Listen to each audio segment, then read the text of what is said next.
Welcome to Cognitive Conversations. This is the third event as part of the wider project, Cognitive Sensations. For anyone here that doesn't know me, my name's Gabriella and I'm the curator of this programme. And the overall aim of this project is to investigate the impact of the digital age on the way that humans think and behave. So our lives have been intertwined with digital technology for centuries, ranging from older models of the telephone, the printing press and the radio. Traditionally as humans, when newly introduced technology is introduced to us, it provokes fearful reactions as we worry how these new tools will shape us. And with their hugely progressive and influential role in daily life, our handheld devices and our computers are replacing many of the traditional tools that I've mentioned. So not only can these devices carry out such a vast range of activities, they're also portable. So they're with us pretty much wherever we go. And as a result, they're beginning to impact the way that we interact with the world, the way that we engage with each other and how we expect to take in information, and at times, how we engage with art.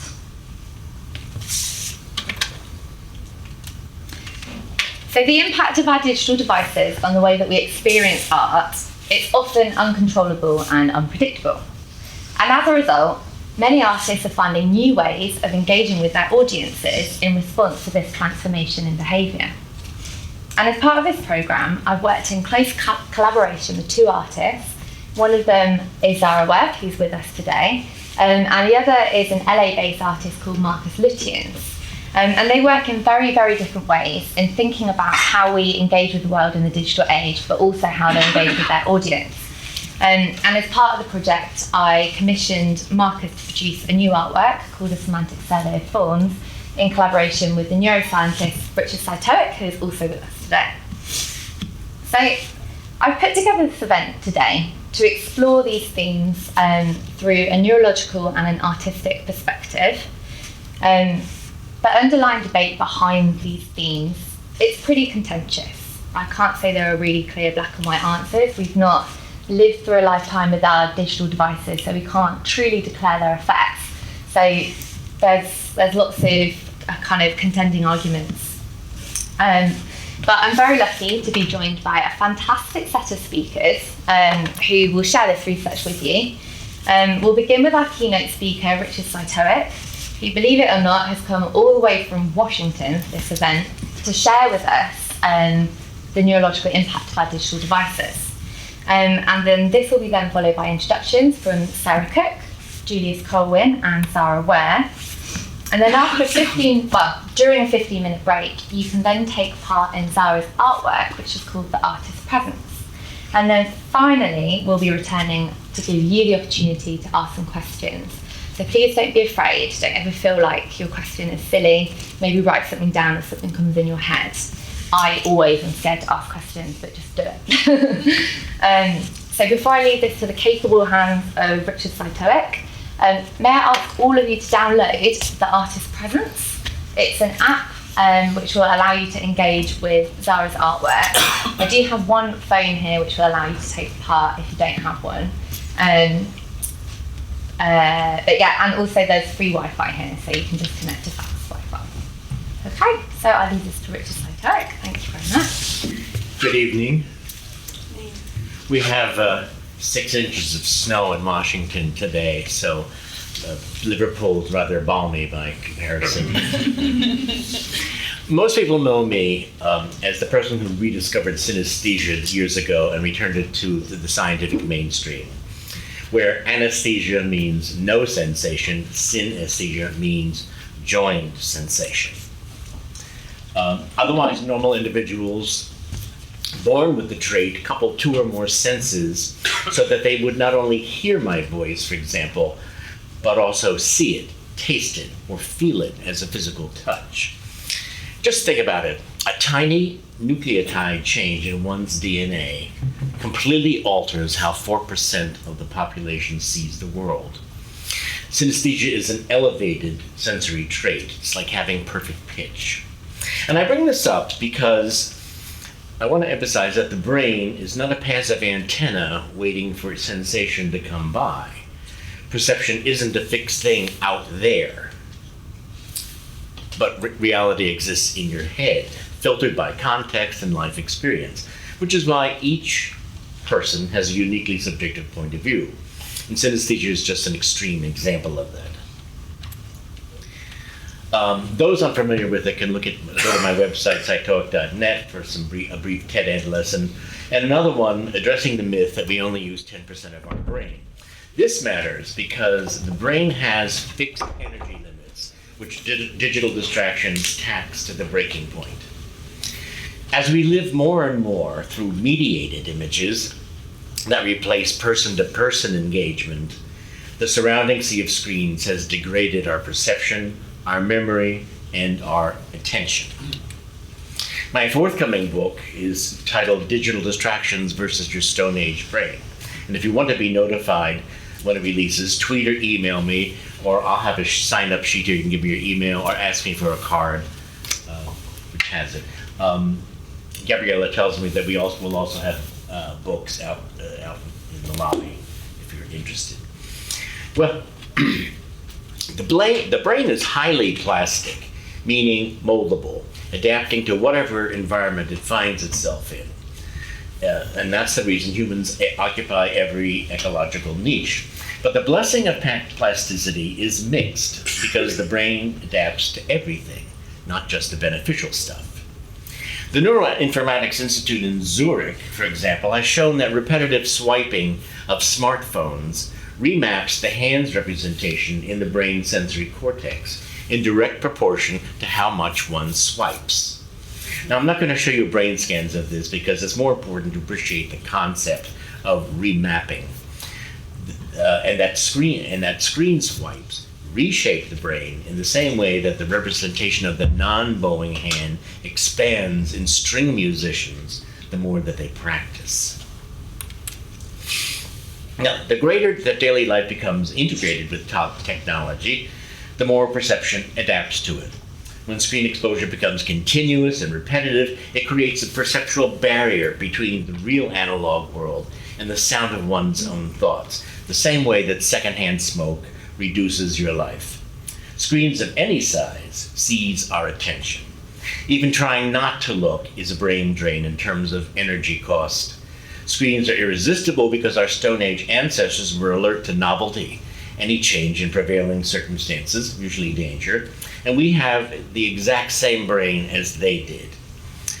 Orienting to novelty is therefore primal. Look at a baby, turn on a TV, instantly its head swivels towards it. Attention seized. JCDecaux is the world's largest out-of-home advertiser. They call their kiosks, billboards, airport, and underground adverts street furniture. At the intersection of 57th and 8th in New York, there's 20 such screens. They are very bright, and they give off shortwave blue light that's bad for you at night. High-definition TV, which we also look at night, quadruples the brightness of highlights and whites. Late-night illumination in general is detrimental to sleep and our circadian rhythms. Recent studies have shown that merely having your smartphone nearby reduces your mental capacity. You're anticipating it even if only subliminally. So your screen addiction is deliberately engineered by Google, Facebook, and Netflix. Reed Hastings, the CEO of Netflix, isn't worried about Amazon Prime or other video competitors. He says, quote, "Sleep is our biggest competitor." And features like skip intro, next episode in 5 seconds, and autoplay are designed to keep us glued to screens of all sizes. Phones that rarely leave our sides exact an energy cost that undercuts thinking, memory, and focus. Now, the bulk of the daily energy that the brain consumes goes to maintaining the physical structure and an electrical potential across 86 billion neurons. This leaves a fixed bandwidth left over that has to be shared by attention, emotion, thinking, motor control, and everything else. No amount of diet, exercise, Sudoku puzzles, or meditation is going to be able to generate any more.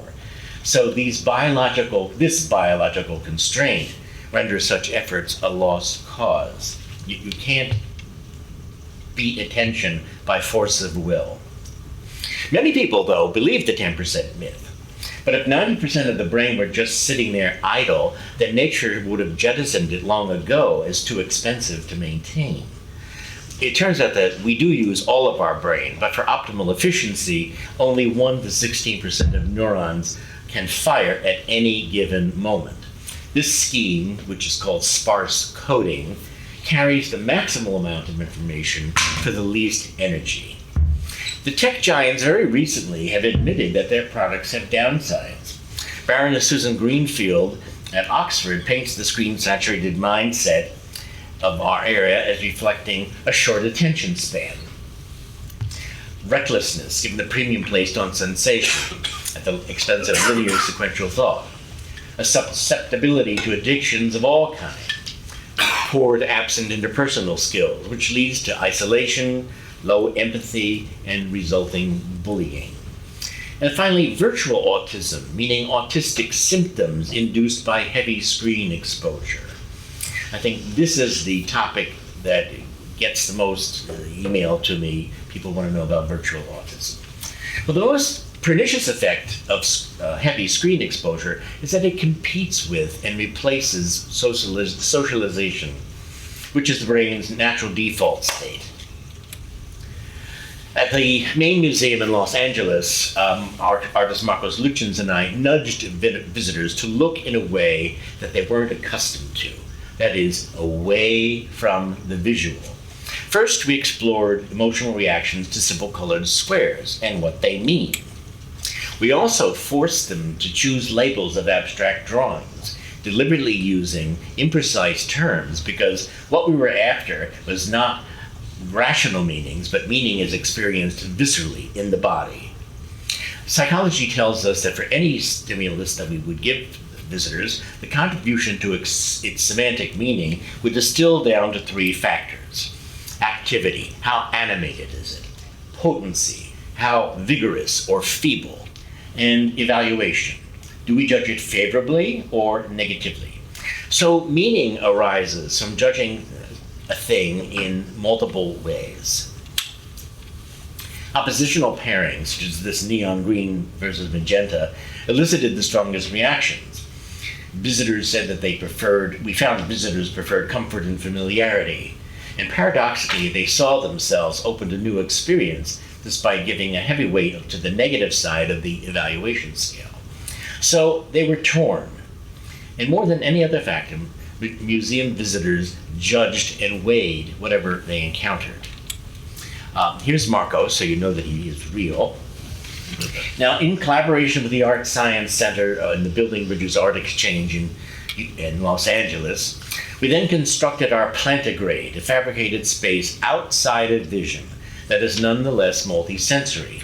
Blindfolds shown hanging at the bottom occlude visual input, while ramps and steps engage the sense of balance and proprioception. Wearing eye masks, subjects palpate contrasting sensations on their right and left hands and feet of texture, temperature, hardness, and acoustic. Now here's a clip of Cece Hart, who is synesthetic, reading the touch and texture that she's feeling as color. Sound, there's no sound. Well, she says it's green and there's curves coming up from behind. Do we have sound? Apparently not. Okay. And then another one. What happened?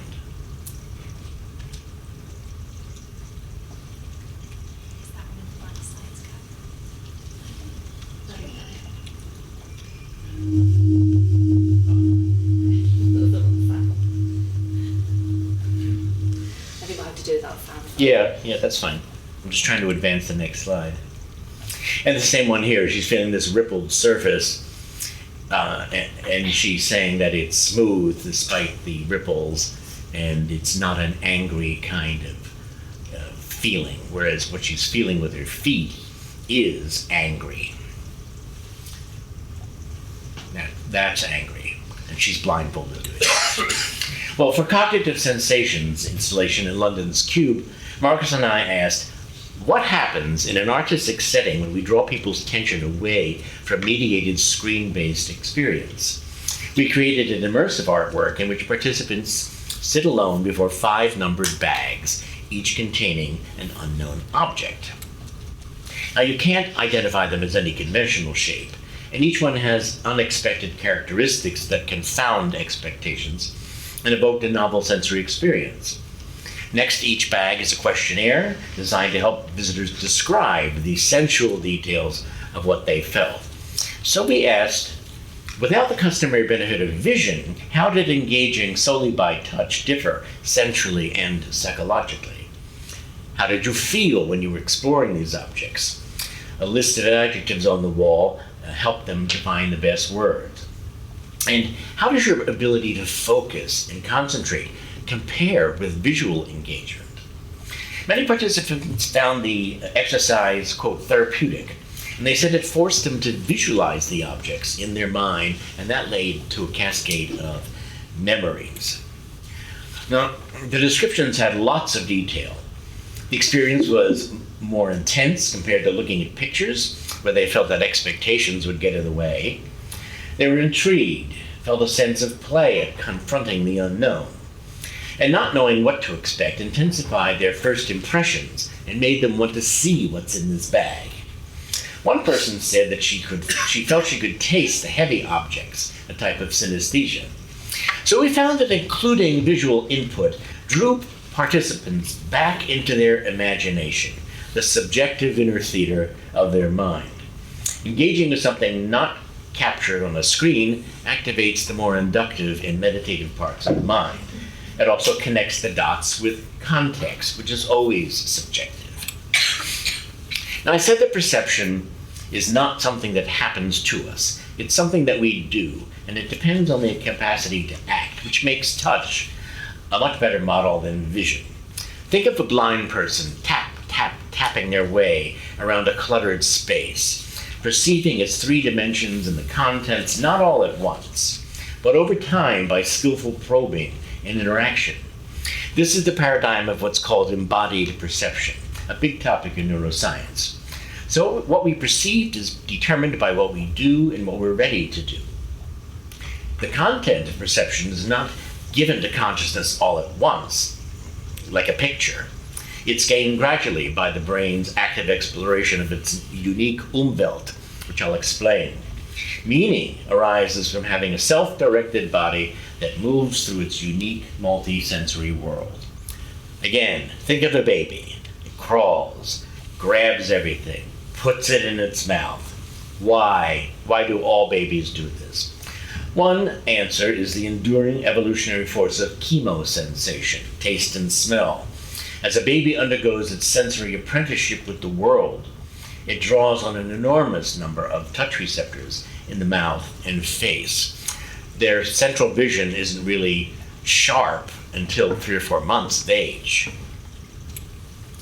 Now, babies are fascinated by faces, though, the mother's most of all. But they also bond with the mother's voice, smell, and taste as oxytocin arises, the hormone of social bonding. Long before they can speak, babies learn to read other people in a two-way exchange, and this reading is the foundation of emotional intelligence. This cannot happen if a child's developing central vision is blocked by iPads and bassinets, training potties, and car seats. So instead of including their developing vision, what infants and toddlers need is socialization. Talk to them in full sentences, play with objects at hand, read to them, point things out. Preteens who spent just 5 days at camp away from screens where they interacted face-to-face with their peers and with the staff showed a significant improvement in their ability to read nonverbal emotional cues. And this is important because all aspects of social aptitude depend on the ability to read others. Facial expression, tone of voice, gesture, body language, gaze, the intent of a mind different from one's own. Now, Umwelt is a 19th century German word that means not just the world around us, but the environment as experienced by a particular organism, which assumes that its Umwelt is the entirety of objective reality. I mean, why would any creature stop to think that there's anything more beyond what we can sense? Here's is the span of objective reality as scientific instruments understand it, while the sliver in the middle, in the red circle, is a 10 trillionth slice of the energy flux that bombards it. And this is what humans are sensitive to. So radio waves, cell phone conversations, cosmic particles pass right through us unnoticed because we lack the biological sensors to know that they're even there. The tiny fraction within the circle constitutes our Umwelt, the bubble in which we live, the restricted envelope of our reality. Think of another creature. Sonar defines the Umwelt of bats, porpoises, and whales. Deep-sea creatures know only a frigid high-pressure realm devoid of light, while insects and birds rely on ultraviolet and polarized light that we can't see. Reptiles navigate their world via infrared, sensed as heat. Now, a dog's Umwelt is all about smell. A dog out on a walk might look at its owner and think, how could you not know that your neighbor's dog stood exactly here this morning? Well, we can't because we don't have that acute sense of smell. But we don't experience a hole in reality where smell ought to be, any more than a blind person sees a hole where sight ought to be. Their Umwelt doesn't factor in vision, so they don't miss it.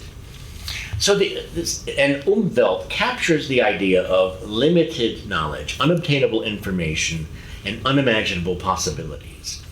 Think about arguments over policy, assertions of dogma, and declarations of fact that we hear every day. And then imagine if these could be infused with a humility that comes from appreciating the enormous amount that is unseen and unknowable.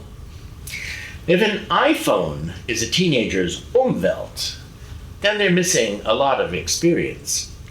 The biggest effect of screen media is the drop-off that it causes in socialization. We've all seen this at dinner, school, and elsewhere, alone together, everyone entranced by their individual devices, not looking at the people who are actually there in the flesh. Today's teens prefer to text rather than engage face-to-face. Doorbells freak out millennials because they don't know how to respond. And likewise with ringing telephones, employers have had to yank out phone systems because young workers refuse to use them. So even vocal communication at one remove has disappeared, replaced by screen media. Now, Marcos and I have become increasingly interested in visual metaphors, subject-object relations that don't need explaining to grasp their meaning. Visual design, for example, can motivate action by a shape that says, pick me up, feel my heft, see how I nestle in your hand, all without words. By contrast, Dove's message was too concrete. It failed by making users confront their own body shapes. So that make me look fat. I don't look like that. So who other than the thinnest runner would look like any of these shapes? That's why it was taken off the market quickly. No signage is needed for this fire escape door. The color signals where to push. And this bathroom is another example of embodied perception, where a clearly structured, easily perceived environment helps maintain orientation and independence for 10 million newly demented individuals each year. Red facilitates understanding of how to use the fixtures, and red happens to be the color most easily perceived by demented individuals and those with macular degeneration and age-related visual loss. And then there are people like James Turrell, who use light to create a psychological experience that changes your perception. Tightly focused light beamed into a corner creates the illusion of a three-dimensional object that's not really there. His tunnels and apertures create controlled environments in which to contemplate light, space, and time, while Ganzfeld or whole field rooms are peculiar in feeling like sensory deprivation and overload at the same time. The emotional response to these environments is intense. It's the kind of thing that you really can't capture with a camera. I mean, you've all been to exhibits and tourist sites where people are looking at life through a viewfinder. At the last Chelsea Flower Show, for example, that we visited, hordes were busy snapping pictures, but not actually looking at the flowers and the displays. There wasn't any socializing either until we took a break at the cafe where we were crammed together. We had a lovely conversation with an Australian couple because no one had their phone out. So others may differ, but I think that a smartphone camera is no match for the vividness and texture of memory. So I will end with a quote from science fiction writer Isaac Asimov, predicting life 50 years hence in 2014. The lucky few who can be involved in creative work of any sort will be the true elite of mankind, for they alone will do more than serve a machine. So how ironic that excessive screen exposure, and social media in particular, are eroding the very talents we'll need to compete with AI in the workplace and the home of the future, namely curiosity, imagination, empathy, and confident interpersonal skills. Thank you very much.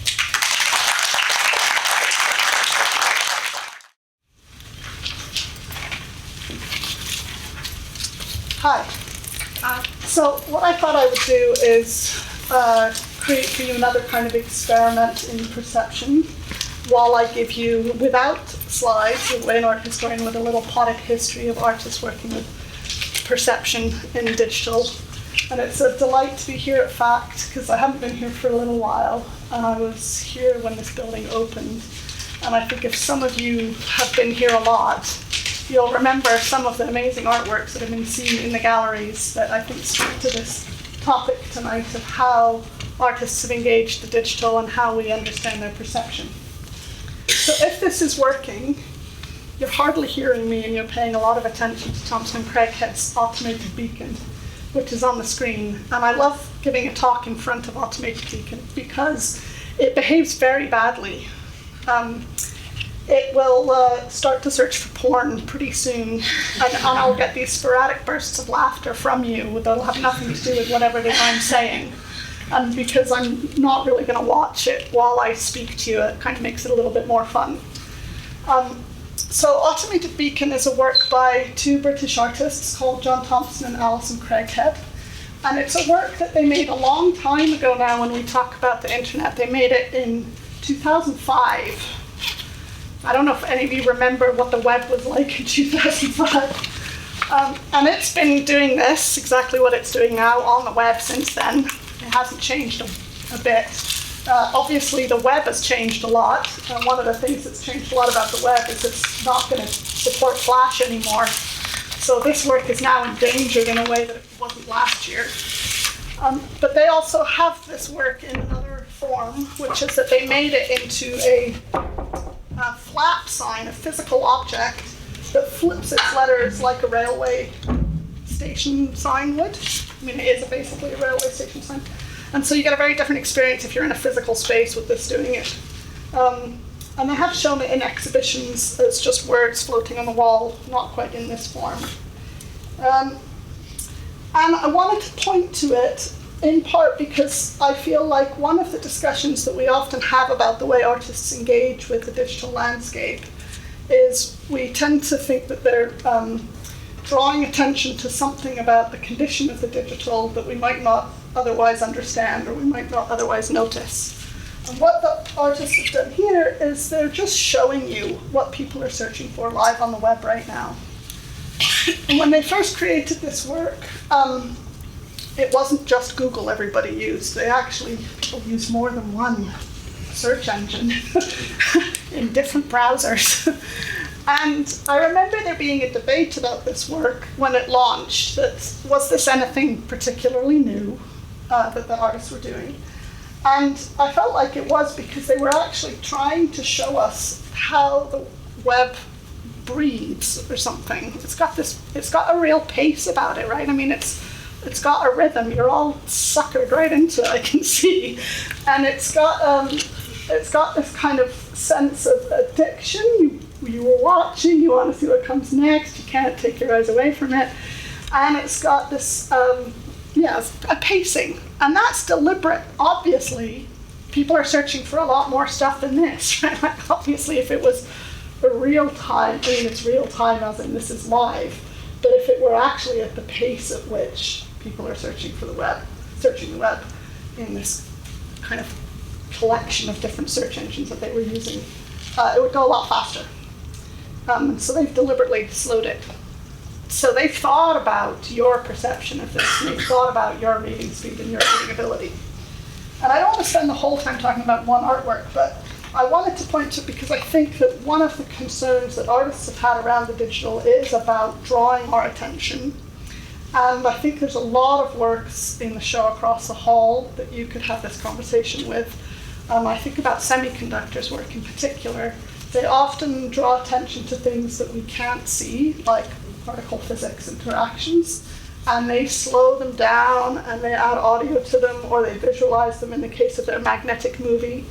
And Richard, you mentioned a few things about the kind of the visible wavelength and the audible kind of spectrum, and I can think of a number of artists' works that have challenged that have slowed things down, made them perceptible, amplified things, and also artists who've tried to point to ways in which we can become aware of the electromagnetic spectrum and insulate ourselves from it. So Catherine Richards made a piece called Shroud, which is a Faraday cage, but it's essentially a copper blanket, and if you get wrapped up in this copper blanket, you're shielded from the electromagnetic spectrum. It's quite a therapeutic artwork to participate in. And then I was remembering, some of you might also remember, do you remember Kurt Henschiger's Z piece that happened here, with that room full of fog with bright lights, and the whole artwork took place in your retinal afterglow? I mean, plus the smell of that smoke that made everybody's nose run. I was thinking about that, and I was thinking about Nam June Paik. Remember there was that show that happened here, between here and Tate Liverpool, of Nam June Paik's work, and there was the laser cone, and you could just lie on the ground and look up at this fantastic LED light show that was happening. Felt very immersive. Anthony McCall, I don't remember if he did a work here, kind of an earlier precursor, I think, to the Kurt Henschiger. And Michael Snow's Wavelength, I'm sure I must have sat in this room and watched Wavelength, and that's a work from the late 70s. I mean, it's a very early piece of video art where the camera just slowly zooms in on this one spot on the wall, and the whole audio-visual experience draws your attention in.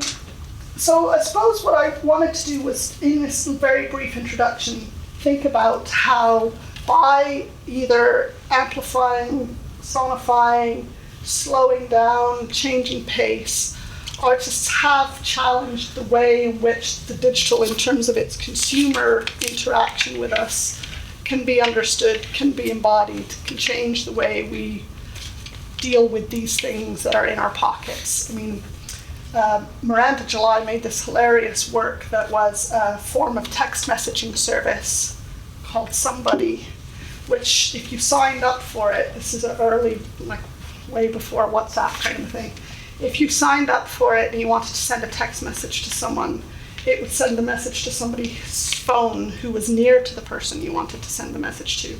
And that person would get the message and they'd have to physically wash over and say, Sarah says she'll meet you for a drink in the pub at 10, or whatever it is. And it was brilliant because it was about bringing the physical back in to our experience of like, oh, my pocket's vibrating, how exciting. But it didn't really work. It was very hard in an app store context to get lots of people to sign up to this like crazy eccentric text messaging system. But I think that there's lots of examples where artists have challenged the behavioral characteristics of consumer technology, of screen culture, and have brought the body back in. And sometimes they've done that by actually just using what's already out there, not even in the case of this. I think this is a great example of something where a simple instruction and intervention changes completely how you perceive this information landscape we live in. So it's behaved pretty well. You haven't laughed out loud. You're just all being very polite, or it's one of the things that Beacon does is it reflects time zones quite well. So people in New York are kind of still at work. So when it hits sort of 5 o'clock on the East Coast, the searches really change. And when it hits about midnight, the searches really change. And yeah, I'd be curious to see what you think of it, and how you feel about a work that is, like 13 years old, which is an age in the digital, and yet still is kind of maybe making you think about how you perceive the digital landscape around you. Yeah. Okay.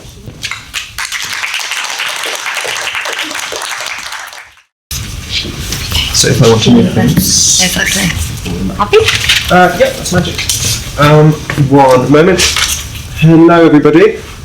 Hope you're all doing well. So my name is Julius Colwyn, and I work in a kind of strange context, really. I am a creative practitioner, but in that context, I work in art and design. I often work in collaboration with other disciplines and fields because I'm compelled by a particular kind of question. And that kind of question is the one that sort of avoids disciplinary categorization. And I think there are certain questions, particularly about what it means to be human and what it means to be human in the digital age, that defy disciplinary boundaries in quite an interesting way. So the disciplines that I've collaborated with most when answering questions about human nature are neuroscience, cognitive neuroscience, as well as systems science, so complex systems theory. And I've found this has allowed me to look at human behaviour and the way it's changed on two different levels of observation. One on a kind of an individual level as agents, and another at a kind of a macroscopic level as social agents in a society, in a swarm, or as a collective organism. So let's move on to the next slide. So I've called this the state of the adaptation because I feel like we should have a bit of discussion. It's a riff on the State of the Nation address that they have in America, just to kind of figure out what's going on, where are we, what's the situation here. But in terms of the state of the adaptation, I think that we can't really engage with where we are in terms of how society and how our behaviour is adapting to digital technology, because we're slap bang in the middle of it. We're at the bleeding edge of history in terms of the technology is rapidly changing. There's an exponential curve in terms of technologies creating new technologies or synthesizing with older technologies and creating situations that we don't really have a grasp on. And I think one of the underlying problems here, really, for me, is that there is a quality of information. The information age is another way of describing what we're in at the moment. The information age means that we have more devices, and particularly portable devices, that allow us to access information on demand all the time, wherever we are. And unfortunately, I think that this has come, or replaced almost created a facsimile for meaning, human meaning, which Richard was talking about earlier, which is generated through embodied social experiences, through the way that we tangibly engage with the world around us. And with these flattened facsimiles of meaning, these portals to information, I think that we've reduced or flattened our experience. And in particular, on a cognitive level, which is what Richard was talking about, this has flattened our experience. But if you scale that out to social behaviour, it's actually flattened the ways that we interact. There are certain kinds of social experience that I think as human beings are very valuable to us. And so my work as an artist and designer in this capacity is to try and create these sort of hypothetical situations or designs that might bring these lost meanings back into our experience. So information societies produce these rapid, radical changes in a very short space of time. Gabriella used the example of the printing press, but whereas the printing press had 75, 80, 100 years to slowly percolate through society, digital technology has been adopted, and we have adapted to it in a very small window of time. And that means there are certain aspects of our lives that haven't had a chance to catch up. So if we look at some core examples, communication, socialization, the way we get from place to place, literally our geographic motion, and the way that we work, the way we organise our productivity, all of these things have been fundamentally impacted by digital technology. We've gone along with it because we're told they produce efficiencies.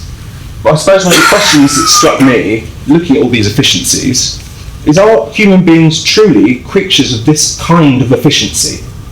This digital efficiency is about the quickest path from A to B, the most efficient way of achieving a goal. And actually I think that strips out some of the experience which is essential to human well-being. Okay, so these vacuums in our experience, these things that have gone missing, what are they?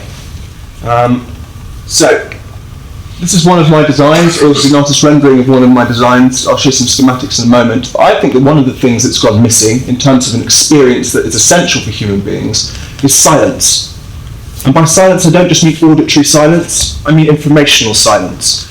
If you look at human culture, and the same kind of behaviour pops up regardless of where in the world you're looking, the ability to detach yourself from the flow of social information.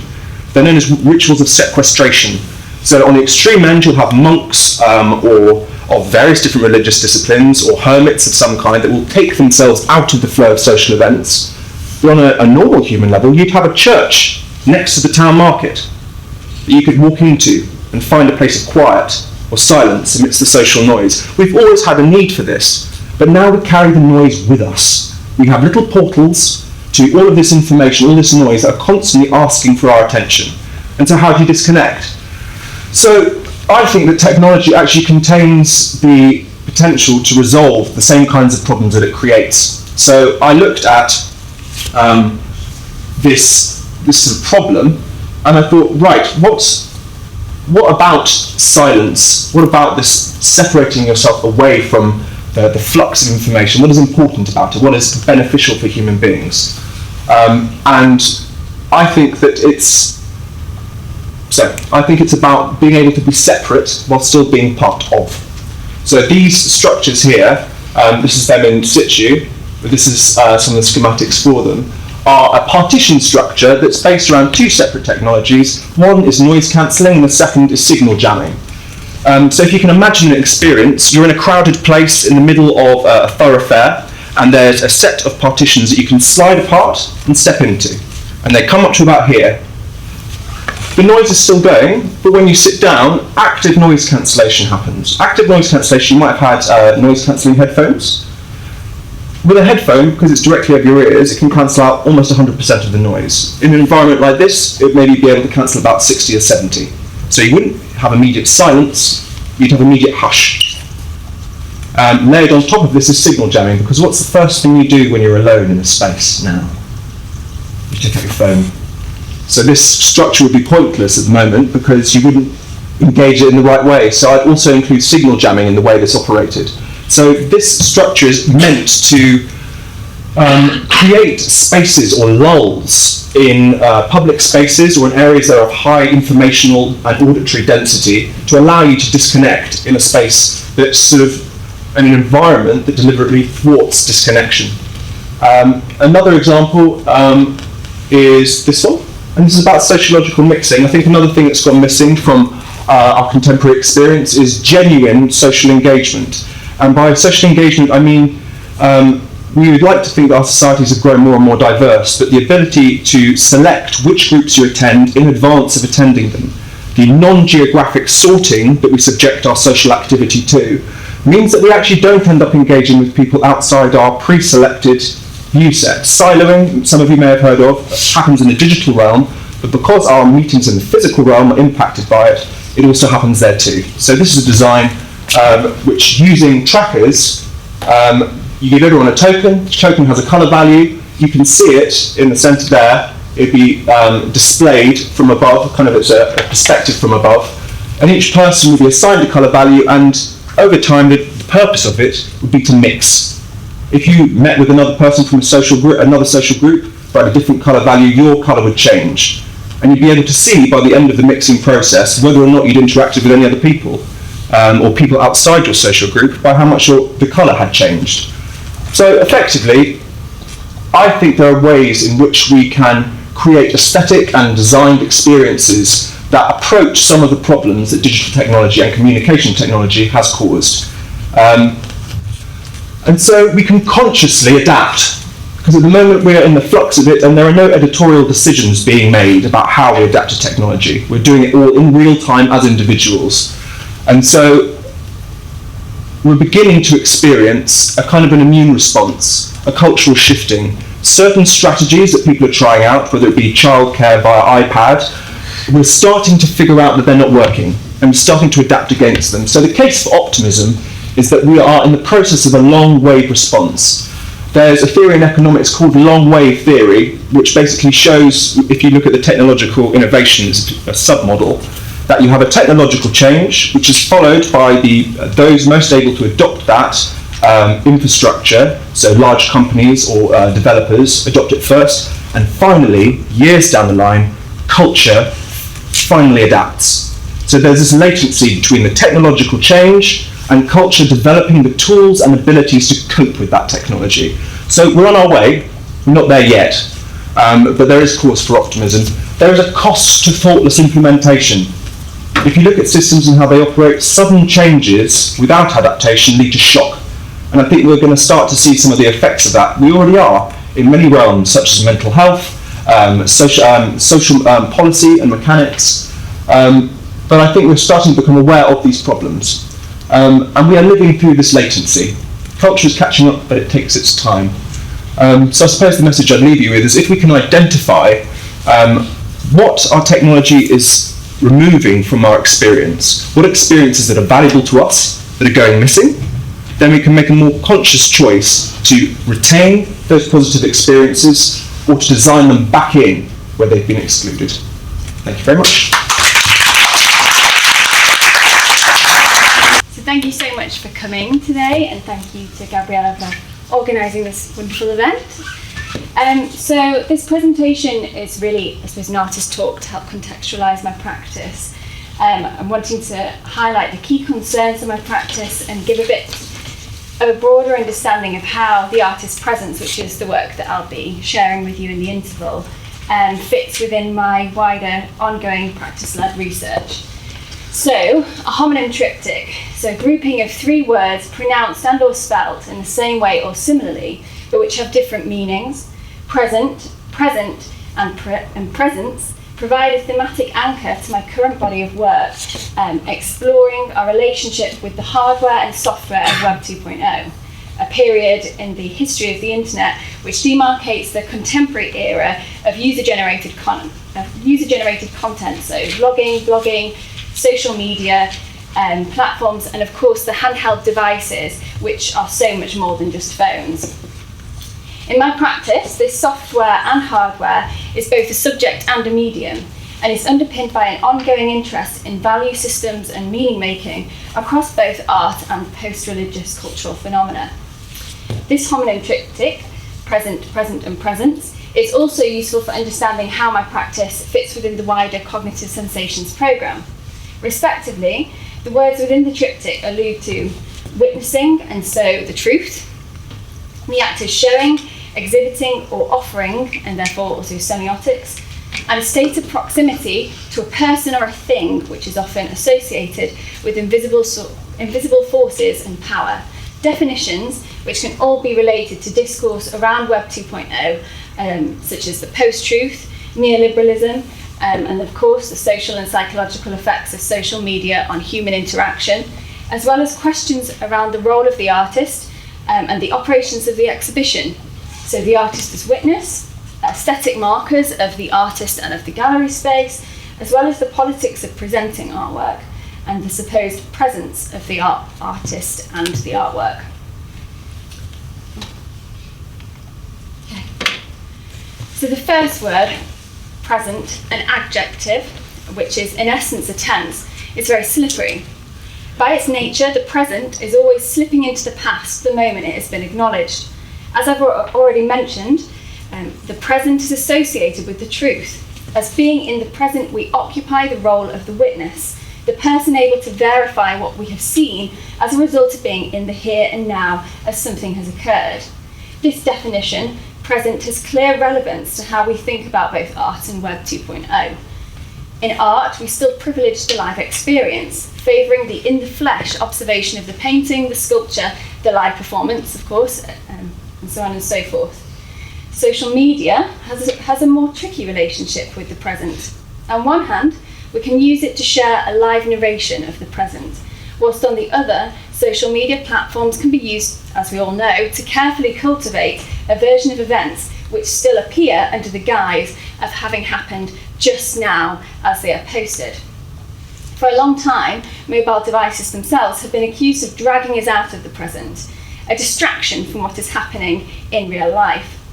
This fracture between the on and offline is epitomised by the colloquial distinction between IRL, an initialism for in real life, and URL, which stands for Uniform Resource Locator, which is the proper term for a web address, and has become a colloquial byword for online activity. And I find it very interesting that URL, as the opposite to IRL, has become in essence shorthand for the opposite to reality, which infers at best an uneasy relationship with the truth. So this piece, shown in the stills above, titled Feed, is one of the first works I've made which explicitly unpicks the paradox, the link between live action, witnessing, social media, online narration, and handheld technology. Feed comprises of objects, as well as what I've come to call performance to video for Instagram, which is a genre distinction which I've used, which was intended to emphasize the specific parameters set upon audiovisual media by the platform Instagram. Sorry, I've just lost where I am. Oh, and also allude to the fact that the work was both made and shared on the same handheld mobile device. So the physical components of Feed are a stack of photos of food taken from my personal Instagram account and printed onto edible paper. And another artwork was also used during the performance herself, which you can just see the bottom of. You can see my hand is holding something, which is herself is in the exhibition at Cube in London, which is a cast of my left forearm, made from silicone, which is normally used for prosthetics, cast around a functioning selfie stick. My mobile phone was mounted onto herself for the performance in order to film myself on my phone eating the rice paper photos of food and drink from my Instagram account. The performance to video for Instagram was recorded in front of a live audience. The first clip was posted there and then with accurate information about the event's location, date, time, and accompanied by hashtags which also related to the same thing. So things like hashtag live, hashtag of the date.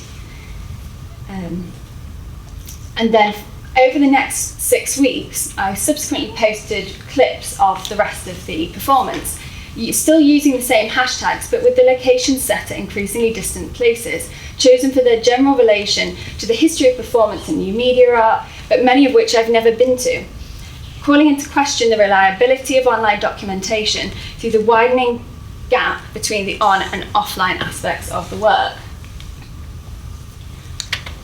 The language of art and social media overlaps when we start to talk about curation.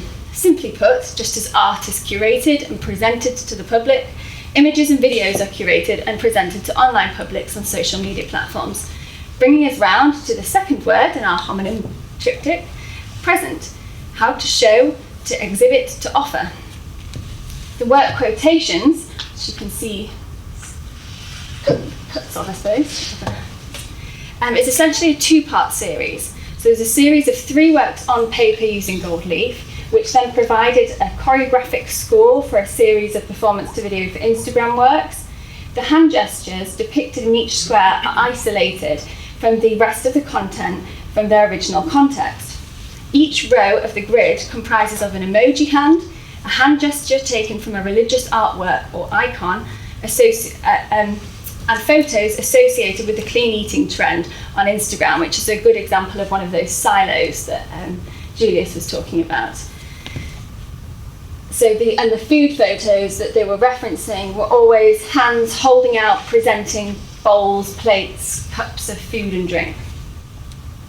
The titling of the works is also quite representative of a style of naming which I've been adopting recently, where the on and offline aspects of works that relate to each other share the same name, making them more difficult to talk about unless the medium is explicitly differentiated.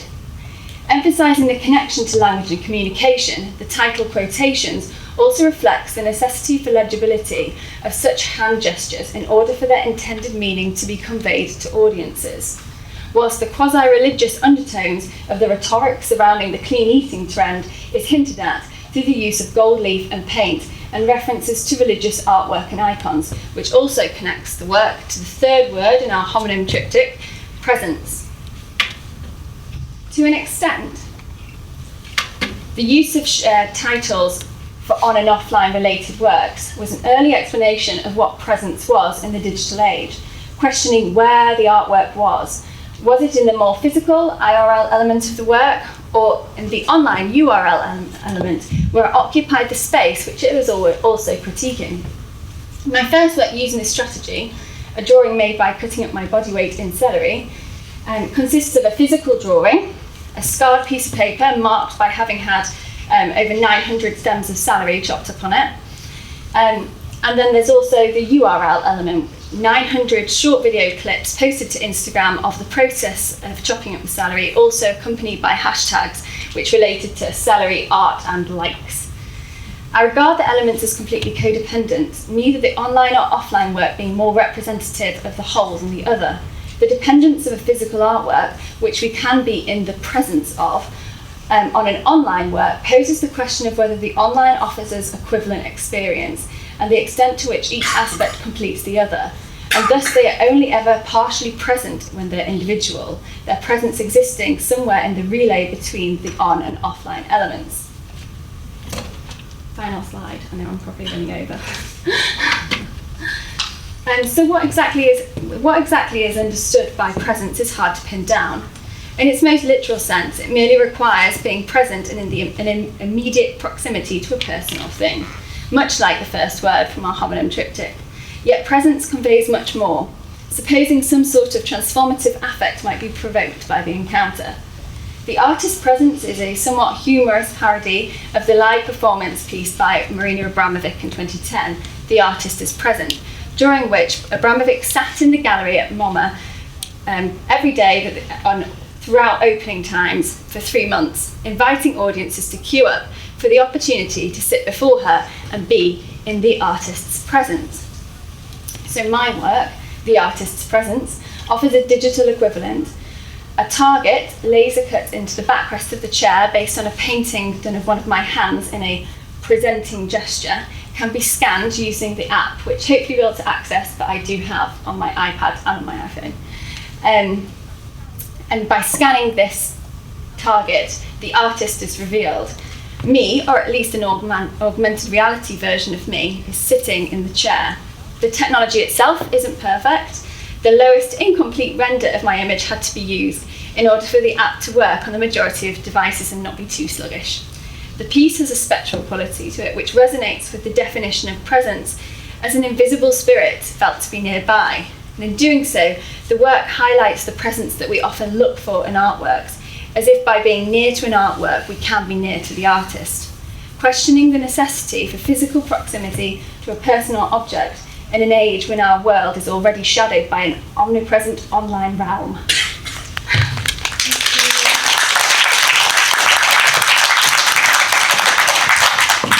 So a big thank you to all of our speakers. If any of you missed me saying at the beginning, if you could download an app called The Artist's Presence, as Sarah has been telling us, then you can take part in this artwork. So for about 10 minutes, you're free to interact with it now. Let's give us 2 minutes to set it up.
So there is a mic. that works, and it's going around audience members. So now's your chance to ask any questions that you might have.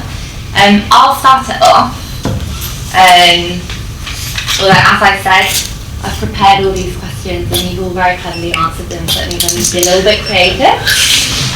But there's one you haven't covered. So this question is really about the impact of the digital age on our critical thinking, and it's a question to any of you. So one argument that is supported by scientists such as Susan Greenfield poses that a quality that might wane in the digital age is our ability to think critically.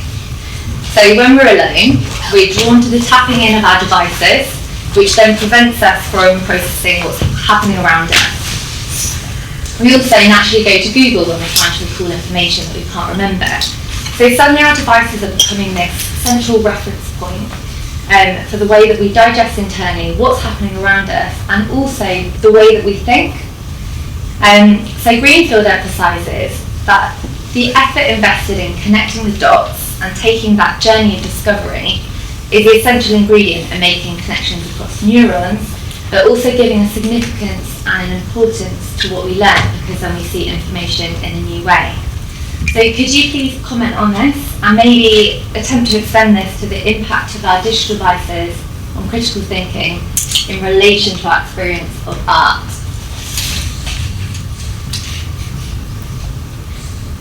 I have a thought, which is that when we talk about thinking or critical thinking, we don't think purely, so the brain is comprised of many different parts, all of which operate. I'm a big fan of theories of embodied cognition, which basically expound that when we think using a kind of a neurological hardware that's been developed with all of our senses.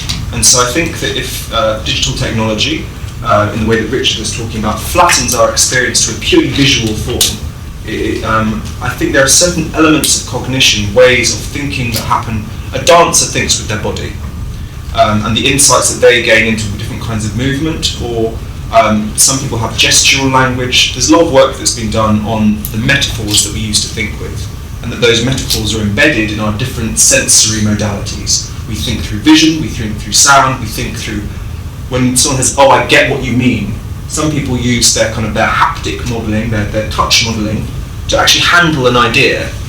And I think that certain dimensions of thinking might well be limited if we restrict the way we engage information to a more visual form, purely visual form. How that impacts art, maybe in the same way, in that we will engage with it primarily visually, whereas actually witnessing work in space, in a gallery context, how its volume occupies or affects us when we enter into a gallery space. Some of that might be lost if the only way you perceive the art is through images online or this kind of thing. What about the way that we actually receive information, or the way that we find information? So it's kind of a question about how we use our digital devices to find answers to things, and we rely less and less on our own thoughts and our own ability to remember things. Yeah, let me really address your first question as well as that. There's two things. One is that we have fewer dots to connect. Two acquaintances of mine in Virginia, they have 30 years of classroom experience with teenagers, have written a book called Screen Schooled, which of course all the teachers hate and the technology expert in the school hates. And what they say is that you ask a question of, what is, who is Hammurabi? How, when did this, that, the other happen? But if you say, then ask why, or explain, they go blank. So we have socially fewer and fewer dots to connect. And in order to connect dots and have critical thinking, you have to have experience. And when you reach my age, there's a lot of things floating around here that I can see something and it's like, oh, that reminds me of something way back here. And then you see these kind of creative connections. What was the second one? Is that for critical thinking, our attention is simply going to hell. And we have focused attention and sustained attention. And I find I find it increasingly hard to focus on my writing. I work in long forms, so I've got to be able to hold ideas in my head and sort of see the arc of what I'm trying to argue. But even I who resist these devices, it's affecting me. I think in terms of creativity, there is scope for the internet and how we search. I was thinking about going down a wiki hole, where you go onto a Wikipedia page and then you click on something else, and you can go on these quite wonderful flights of fancy that are facilitated by this ease of moving through the web. But as you're saying, there isn't the same the activity, because it's so it slips through with such ease. You don't have the experience of going to the library and searching for something that embeds the knowledge that you're acquiring through these tunnels.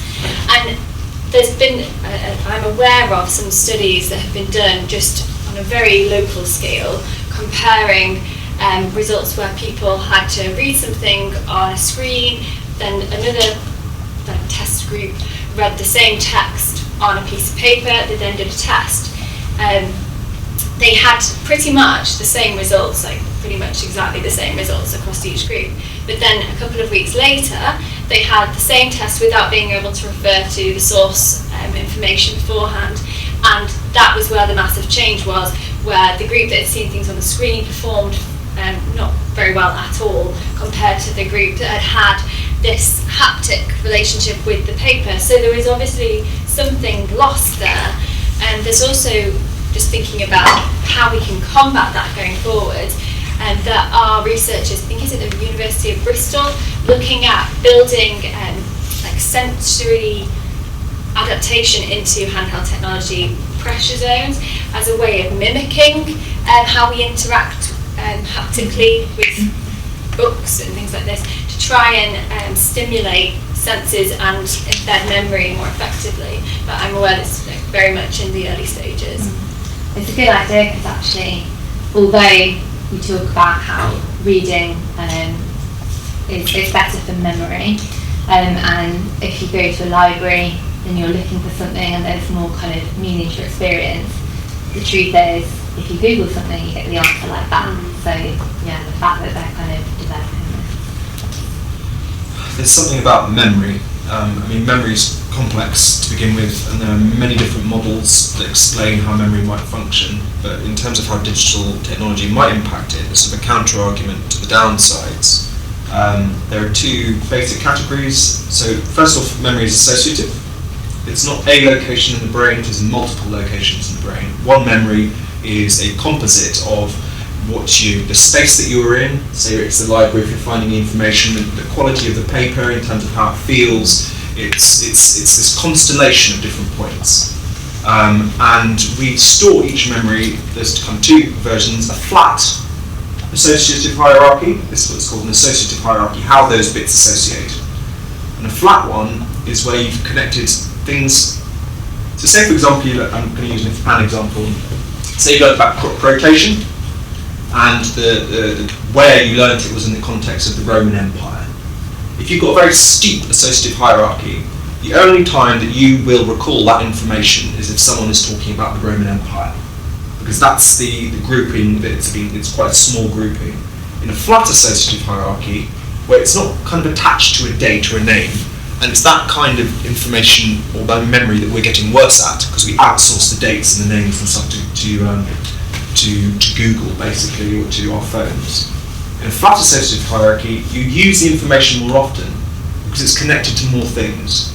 So potentially, in the flux of digital engagement with information, we're less able to recall specific details, but perhaps we're more free or more able creatively to connect that information up with other points, which is, I think, reflected in some artistic responses to the digital age, where radical or sometimes disparate connections are made between different kinds of material.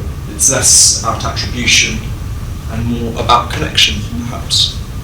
So perhaps now if we just have a question from the audience. Hand up over here.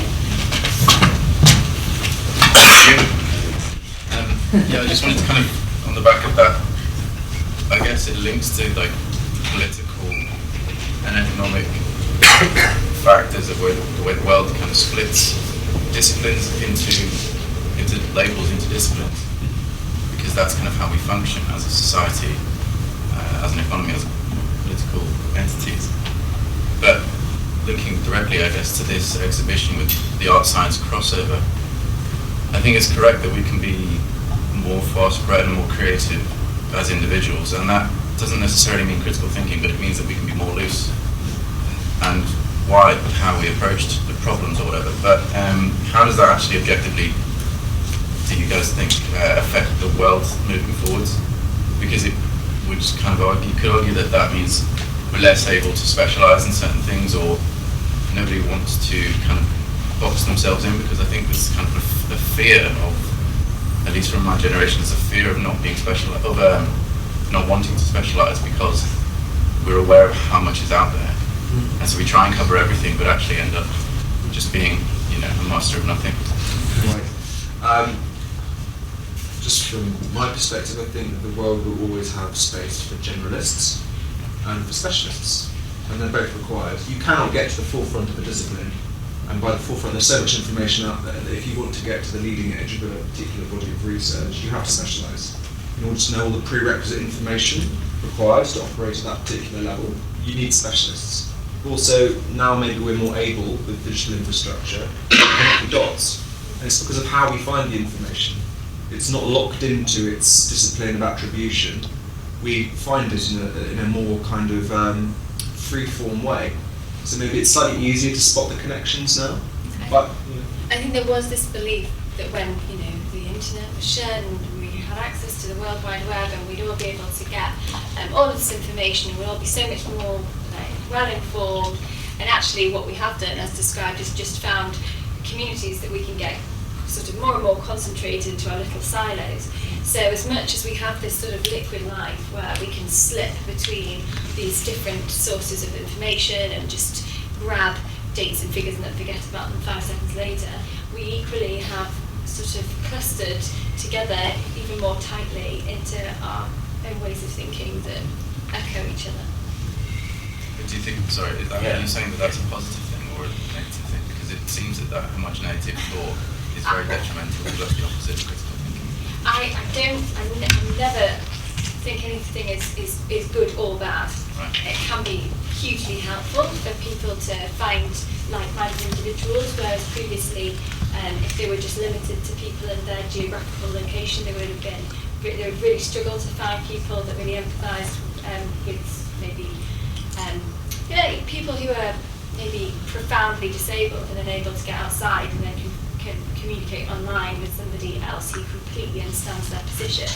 But equally, it does facilitate, the internet has facilitated some really horrific things, groups like Daesh and things like that.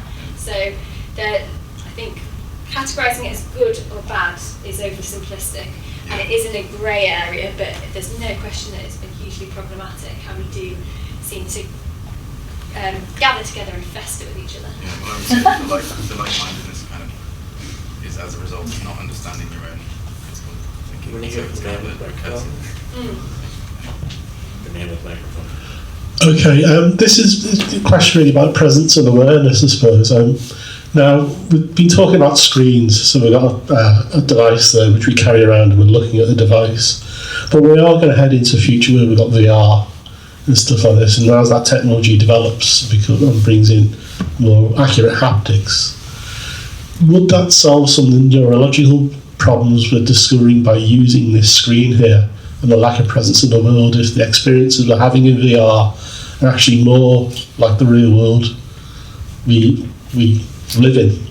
So if we lose a differentiation between the real world and the world within the VR, is that going to solve the problems of this neurological disconnection, or do we think that's going to introduce worse problems? Worse. That's my short answer. Much worse. I'm surprised that we think we're going to get to a future where that's going to be the case, because given the ecological conditions this planet is facing, the huge environmental impact of increased technological infrastructure. I'm just going to be contrarian on this panel because it's going to be more fun and be inspired by the search engine to kind of give you an alternative narrative to consider. But that would be my thought, that the process of adaptation and the way that which technology is impacting upon humans is, we're going to be talking about genetics long before we're going to be talking about rewired brains because of some yet to come technology. It's going to be genes, it's not going to be screens. Specific to VR as a discipline, I think the more akin to human experience in terms of engaging multiple senses in space in an embodied way, the more humanistic that interface is with digital information. I think the better it will be in some dimensions for how we can accept it and how we can engage with it, because we will simply be able to use more senses, more embodied forms of cognition to engage information. But I think that with many technological adaptations there are unforeseen consequences. So I think literally tapping out of the world in order to enter into a totally virtual space could have all sorts of other downsides with it, in terms of the separation of two different distinct kinds of experience from one another. Well, this is already the case with people who forget to eat, because they are cryptocurrency mining in server farms that they are not employed even to be in. I mean, it sounds insane, but it is true. So I think there will always be considerations of the physical degradation of the body that will trump any of the technology. I'm just being contrarian. Well, there's also, Chinese boys who wear diapers while they're gaming, so they don't have to stop to go to the bathroom, and they go on and on and on. But is it actualist to be gaming at that level? No. No, it's addictive feedback. Yeah. Into a particular kind of behavior. Or it's a consumer capitalist But requirement of them, Deliveroo drivers, any of these new forms of capitalist consumption and economies that are creating these behavioral changes. Although the nature of adaptation, if you look at it in terms of a populational ecosystem approach, is that you have multiple adaptations, and some of them are successful, and some of them are absolutely abhorrent. And so you've both chosen examples of extreme adaptations that I don't think are going well for the people involved. But there will be adaptations that can integrate into our lives. Like there are forms of technology, say for example if you're hard of hearing or you're deaf, and there are different kinds of non-analog hearing aid that can radically transform your life, in which a kind of digital technology can utterly transform the way you live your life in a profoundly positive way. So there'll be different kinds of adaptations. Yeah, we transform people's umwelts by implanting cochlear implants or retinal implants, and these people who are blind and deaf suddenly have a whole different umwelt experience. So and it's a positive adaptation. Yeah, and there will be those as well. It'll always be a mix. Always. So, any more questions from the panel? Not the panel, the audience. We can switch seats. Thanks very much, very interesting. I just want to question the moral framing of this debate in a way. There's obviously a range of evidence out there, including that Oxford Institute, Internet Institute, who argued recently that there wasn't significant damage from excessive screen use, from mobile phone use, and so on. There is an interesting way of talking about these technologies in this quite moralistic manner. That these lead to these negative effects and so on. I just wondered, there's other ways of thinking about that. I mean, all technologies have always been talked about in these ways. I mean, there's new introduction of quite substantial change, and indeed other kinds of systems and social systems that we work within, all of whom govern the way in which we behave in all kinds of ways. Legal systems, political systems, and all the rest. So, I just wonder if you could say a bit more about other way. Why are we framing it in the terms of this is good or this is bad? I think this all comes down to timescales. So with the printing press, we had a lot longer to live with it before it became quite so ubiquitous. Whereas it's just been like click the fingers and the technology is everywhere. And we're having to learn how to live with it well, and it's taking us a while to adapt. I mean, it's only recently, I think in the last iPhone update, that you actually got a screen time monitor, so you could actually start self-regulating. And the iPhone's been around for years, and it's taken us this long for us to start actually going, oh my god, I spent 3 hours today, and 75% of that was on Instagram. And these kind of technologies, it's a learning process, and it's just taking a while. But until then, and there are the horror stories, it does still, we do fall within these kind of moral binaries, and like the internet is evil, and it is one of those things that just goes, as discussed with any kind of emergence of a new technology, there's a fear of it, and we have to learn to live with it well, and that will take a while. I think it's also an issue of scale of observation. We are all engaging as, so in complex systems theory, which describes human beings as much like ants in a colony or bees in a hive, lots of individual agents making autonomous decisions, and in aggregate there's order on a different scale. As individuals, our base binary choice mechanism is good or bad, yes or no. Do I want it in my experience, or do I not want it in my experience? And so we naturally, evolutionarily interpret incoming stimuli in subtle, sometimes more abstracted versions of that dynamic, but it's that kind of thing. But I think the change that we're going to see is on the macro level. All of us making decisions, finding ways to fit our lives around technology, or fit technology into our lives, all of our individual adaptations, add them together in aggregate, and over the next, well, even now, we start to develop social patterns, etiquettes to deal with them, and that's not kind of a good or bad thing, that's just a... That sounds like a very deterministic reading of what technology does, in my mind. And, societies produce technologies, and therefore they reflect social needs and wants as well. So this is not that technology appears and then behaviours follow. There's a relationship between these things, and I don't think there are simple yes or no choices here. There's actually, people engage in very different ways. When you look at studies of engagement with different kinds of technologies and media use and so on, there's very, very different ways in which people engage with it, distracted forms of use, all kinds of ways in which people use it. So I think it is a little bit more complex than that. And I think that we have to also consider how the technology companies have a capitalist intention, which is putting them ahead of our adaptation. So I'm not afraid of the fact that people Google the answer to things. I'm afraid of the fact that Google tells you by auto-finishing your search what it's going to show you. Or you say, hey Siri, can I listen to the Beatles? And Siri goes, why don't we listen to Ed Sheeran first? Which happens. So I'm more concerned about the behavioral economics that is predicting how we're going to adapt and pushing us to adapt in one way or another. And I think that's one of the things that I'm curious about. That's the question about regulation and understanding how those companies are regulated and algorithms are regulated and choices offered and so on. Not really about the technology itself, it's about how the technology is applied. Well, it's how the algorithms are written too, though. Yeah, agreed. That's a matter for regulation. Not for regulation.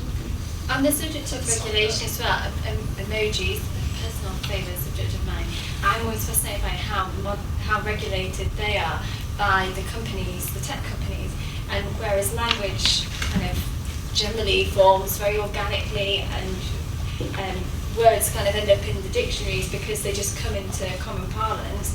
Emoji is decided literally in a boardroom where different tech companies argue over what is allowed to go in, and so I think there is this interesting. That's also how they decided on time zones. Really? And longitude. There's people in a boardroom drawing a line down the globe. Same thing with national boundaries in some situations as well. I think for me, listening to your questions and also the way that you talked about our historical relationship with technologies.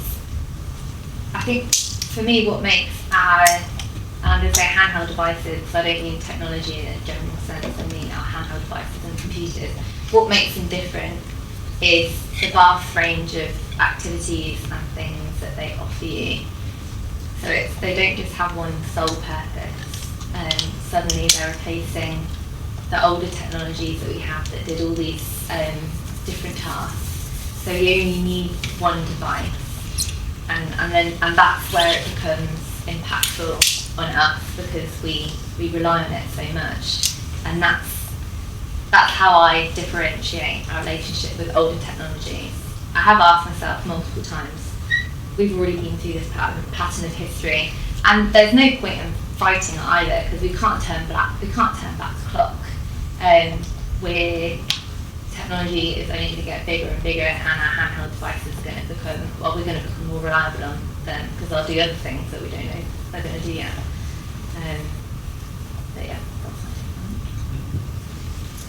it. Another question from the audience. This is for Sarah. Can you hear me? My voice is carrying. Thank you. I don't need to do that. I'm trying my darnest to recall a word from automated beacon, and I can't. And all I remember now is that it's the erasure, the redundant erasure. So when you display that in the past or elsewhere, do people remember a word at all in that? Yeah, I don't know that I've asked audiences if they do or not. I think the artists have been very good in all of their work and in their entire career at just pointing to things that are already there and changing the mode in which they point to it. So they make tweets into protest posters and paste them on the wall. And so a tweet stays there forever, and then you absolutely walk away from the artwork and you absolutely remember particular tweets that you've read that were pasted on the wall. And in this case, they thought of it as a lighthouse. And what a lighthouse does is signal, so you don't have to remember the light, you just have to remember the fact that there is one. And it's a bit like a work they made called A Live Portrait of Tim Berners-Lee, which is made from unencrypted webcams. And so once the web changes such that there are no longer unencrypted webcam feeds, his portrait will degrade and disappear. And that will be the signal that the web Tim Berners-Lee created is not what it was. And I feel like automated beacon is the same in that if you remembered a word, that would suggest that it had been searched for a lot, so something's going on. So the repetition, I think, matters. When you talked about Google filling in the blank or completing a search term, that's really taking us to the lowest common denominator because it's filling in what has been searched for the most. Mm-hmm. So again, it's sort of degrading our thinking, our critical thinking. And I think I come back to automated beacon a lot, not only because I'm addicted to it like everyone else now in this room is too, but also because I'm encouraged by its diversity. Like I'm encouraged by the kind of weird randomness of it. And okay, yes, at 5 o'clock people look for porn or whatever, but they're still looking for quite a diverse range in it. Or that is reassuring. Watch it for a while. Any more questions from the audience? Okay, maybe if you think for a little bit longer. I have on Sarah. I think Sarah could answer this as well, but I'll direct it to you. So I'm referencing your book, Information, where you put you kind of focus on the importance of medium in our information-saturated society. And you talk about screens, and you say how linked to a network or not, encountered with a screen, they allow an interruption or a stoppage in the flow of information.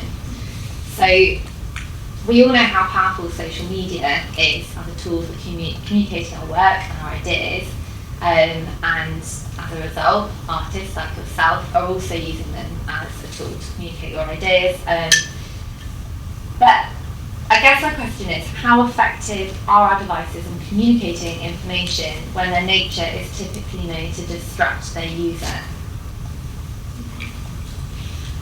I suppose when I'm making work that's for that, I take advantage of that. I'm making work for a device which I know does demand your attention. So I suppose that's a play that I'm making between where I have works that have this online element and this offline element, so that you kind of are drawn to one, but then you want to look at the one that's in real life, and you can't really ever totally focus your attention on the other. In terms of there being a stoppage, and I don't know, I suppose, yeah, that it's that exploiting the way that we are so absorbed by our devices and using that as part of the medium, that's part of the critique. And working on Instagram as well and using hashtags, so the hashtags becomes ways of being a little space invader, becoming an interloper and going into spaces through the hashtags where people might be casually scrolling, looking at everything that's been attached to the hashtag likes, and putting your work in there and intercepting these spaces, outside of the gallery as well. So taking advantage of perhaps somebody's absent-minded scrolling where they don't realise that it's scrolling for 20 minutes and existing in these spaces and maybe creating a sort of punctum in that space, jarring in that space by putting something unexpected. Certainly with the salary drawing, because of using different hashtags, some associated with the clean eating trend, but others associated, like I said, with like culture. The salary drawing, when you went through those hashtags, sat in a really jarring way in that newsfeed.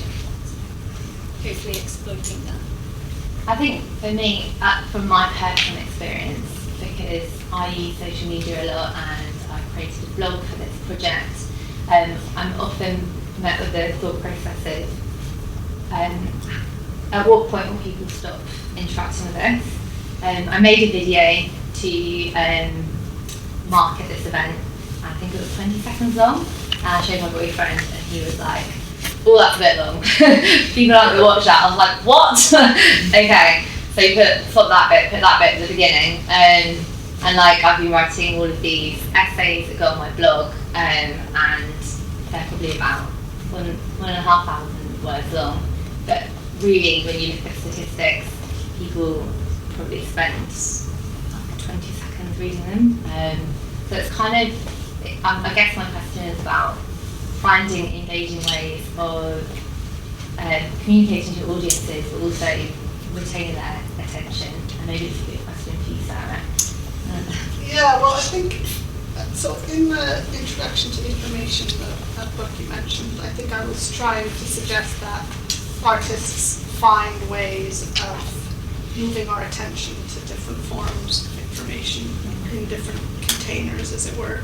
I don't think I was making a point particularly about screens. But I'm a curator, so I think of ideas spatially, and I create narrative situations where people move from one idea to another in an embodied way, because we put exhibitions in spaces, whether they're museums, galleries, car parks, swimming pools, libraries, whatever. And I'm always aware that, yeah, you put a wall label on the wall, some across the hall there, how much do you need? What order do you put the information in? And these are things I have to think about in a physical way all the time. But I think that we have, through exposure and experience, accumulated knowledge of certain ways of paying attention in certain contexts, right? So, when you go to the theater, you can't talk until the intermission. When you go to the museum, you can run around if you want. You don't have to read everything.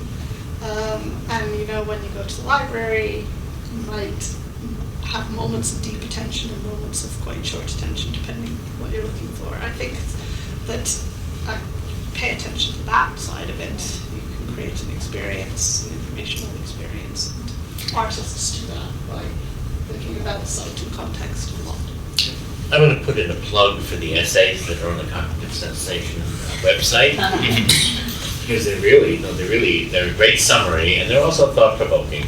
There was, I think the last one, a man was comparing going to a web page like Wikipedia to being in libraries. That he on the web page he could, all these links would take him to different places, etc. But I disagree with that, because that experience is nothing like being in a library.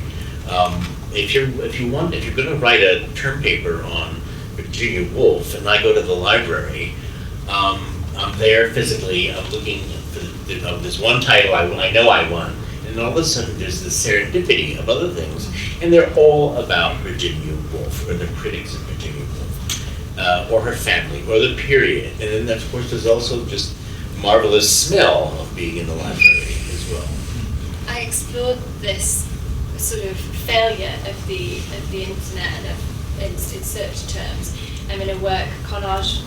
I call it a digital collage for Instagram series called Wellness. It was inspired by the wellness trend, and it's basically a collage series producing one a day for the duration of January last year or the year before, I think it was, where I pasted a picture of a well and each day, and then paired it with a hashtag, and I found the hashtag through this sort of like down the rabbit hole search, and they just got so irrelevant. And that's the difference between, like you say, if you're going to a bookshelf and they're all kind of organised by complementary things in the library, whereas on the internet you go on this like madcap journey through progressively more irrelevant places, which can be quite exciting and creative, but can also, if you're trying to actually search for something for an essay, unhelpful. Well, and also, if when you're in the library or you're writing yourself, you're making the decision of where to go, what the next idea is going to be, what you want to connect to. Whereas on a web page, somebody else has decided what it's going to be cool, and you must see this kind of thing. It's being pre-curated, but by people with different search or grouping properties than you might be looking for. I think also another fundamental difference is that in a library, you're physically moving from place to place to acquire something. And that, I think, is very deeply rooted in the human experience. If you look at narratives, we've been telling each other stories since civilization began, really. It involves going from place to place, and at each place you acquire or learn something different. And that architecture of experience, that embodied experience, means that that diversity of experience as well makes the memory more powerful. I kind of discovered this in a roundabout way. I have a parrot at home, as a pet, and he gets very concerned because of the laptop. For me, I'm on the internet, I'm on my laptop, doing my work, browsing. I've been to 101 different places in the space of 45 minutes. But he's very well aware that I haven't moved. And he gets quite worried. And you will come over after about 45 minutes and kind of almost ask me, are you right? Is something going on? You haven't been moving, only your fingers. It's very strange. And actually, we convince ourselves that we're doing all this huge diversity of experience. But if you actually look at our physical embodied selves, we've sat with almost no muscle movement, just the fingers and hands, staring at the same point for huge periods of time. It's a false diversity of experience in terms of its embodied sort of the experiential density of it is less. And in a library, as you say, the smell of the books, the hushed noise of people quietly whispering, having to move up different floors, of having to look at different reference codes. And the emotional excitement of finding something that you hadn't expected, that fits with what you had in mind. Precisely. It's more of a kind of that archetype of the journey with which we're all so familiar. But it's a more rewarding experience because it's a journey that you've had to take yourself rather than it's just been handed to you through a question entered on Google.